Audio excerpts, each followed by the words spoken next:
Welcome back to the Softly Inspired channel. I'm Julie Kenny, and I'm here to help you speak more confidently about your business.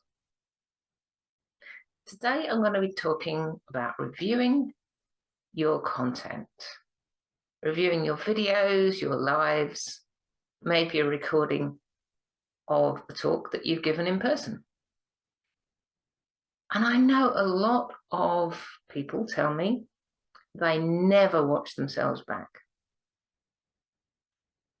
And I understand why, but I really think you're missing a trick if you're not doing this.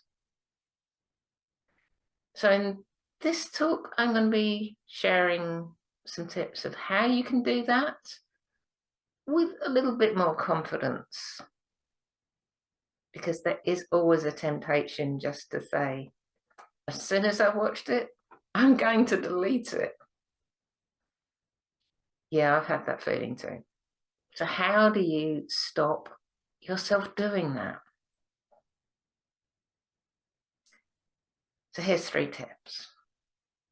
First, timing. If you are likely to delete what you've seen straight away, don't watch it straight away. Watch it back after a week or maybe 2, when it's been out there a little while, because it's much better to be visible than not to be sharing at all. So think about the timing. If you leave it too long, maybe it's not so relevant, but you can actually still get quite a lot of value from watching quite old recordings of yourself. But about a week or 2 is good. And by that time, if people have watched it, they've watched it anyway. So it's not going to make much difference, except the reason, the purpose. And this is the second point. Understand the purpose of watching yourself back and reviewing your content. Now, I'm not talking here about doing professional videos, because that is for people who are out there doing professional videos. I'm talking about when we're going live or we're doing masterclasses, these types of things that we have on record. And the purpose of reviewing it is not to be a gatekeeper to say that can't go out, that shouldn't be up, it's not good enough, but to understand ourselves better, to understand our style more effectively, to spot the things that we maybe want to repeat, and to think about what we could work on for the future. Now, this is something people really get stuck on, and I think it's why people say they don't watch themselves back. Because yes, we can grow a little bit from having the confidence to keep getting out there, and as we build that confidence, our speaking gets better, and it does show, and we do improve.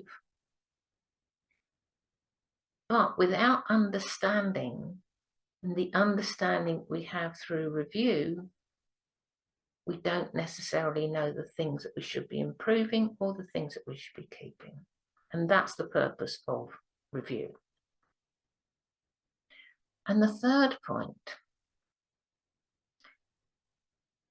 it's not just timing and purpose, but to have action points, specific action points that we can act on. For example, it might be that, okay, I love the way I introduced this video. I'm going to use that, or try and remember to use that for all of my videos.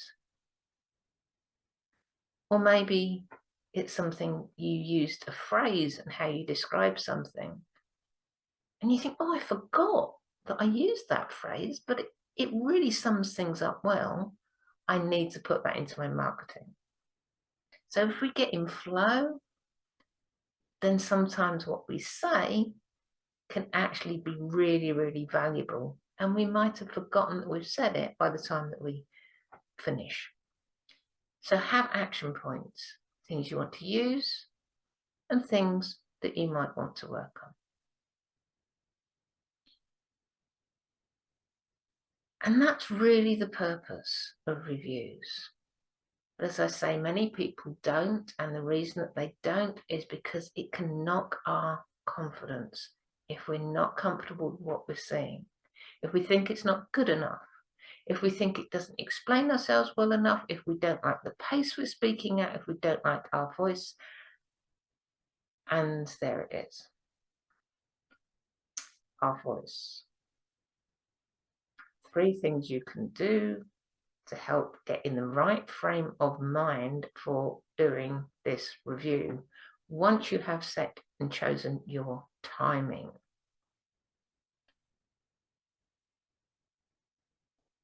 Our voice. Most of my clients tell me they don't listen to themselves back, or if they don't listen to themselves back, it's because they don't like their voice. And the thing about this is because you haven't heard your voice before. You think you have. Or maybe you have a few times and thought, well, that's not me. But this is how other people hear us. And it feels uncomfortable. When we speak, when I'm speaking now, my sound is coming from my vocal cords, it's coming through my body, it's coming to my ears in a very different way than the way somebody else, in fact, the way you are hearing this through a video. And yes, the microphones and everything, that does certainly have an effect, but nowhere near as much as an effect as the difference, the sound that's coming from our own bodies is changed in a different way to the sound that goes through the airwaves to somebody else's hearing and they process it. So listening to ourselves can be very, very uncomfortable. And the only real way to get used to that is to keep hearing it. When we get used to the sound of our own voice, it's the sound of our own voice, the same as we just accept that those around us have their voice. So be yourself. Don't try to really change your voice. I mean, a lot of us, especially my age, remember everybody had a different voice when they spoke on the telephone, because we needed to speak nice and clearly and pretend that we were somehow related to the Queen, or something like that. But we don't do that. That's not us. And when somebody is going to sit down and work with us, they're going to hear our voice. So understand that what you hear is going to be different to what you're used to, but it's not going to be different to what somebody else is going to be used to, and it's okay. Our voice is our voice. It's great. We are very lucky to have them. The second point to remember is going back to that purpose. I said about the purpose is not to be a gatekeeper, it's to think about what's good, what's bad, or particularly what we want to keep and reuse. As we do that, I would say, give yourself a target of having no more than 3 things that you want to work on, and have at least as many points for things you can congratulate yourself or feel happy about. Those might be just the fact that you turned up. If it's tough for you, keep congratulating yourself that you've turned up. If that's not necessarily a big issue to you, but you're still picking a lot of holes in what you do, remember that you are doing loads of things really well, which you are not taking account for, not taking credit for. It might be that you included all the points you wanted, or at least you made a helpful explanation of what you did, or the fact that you didn't speak too long, or the fact that you managed to keep going a bit longer than you normally do. Maybe you like the pace, or the fact that you feel it's clear what you're saying. And then on the flip side of that, what can you improve? Well, you might think about maybe it's pace, maybe it's timing, maybe it's something to do with the tech. There's lots of things that you might think this could be better, that could be better, but pick out no more than 3 things that you think you could realistically improve and work on for next time. This is not about picking holes in what you did then. It is about understanding what you can offer next time. And similarly on that point, you need to be in the right mindset, which is understanding that your voice is sometimes going to go croaky. Your voice is what it is, that you are there to improve your future self, not to damn your past self, and that we are all works in progress. So be kind to yourself.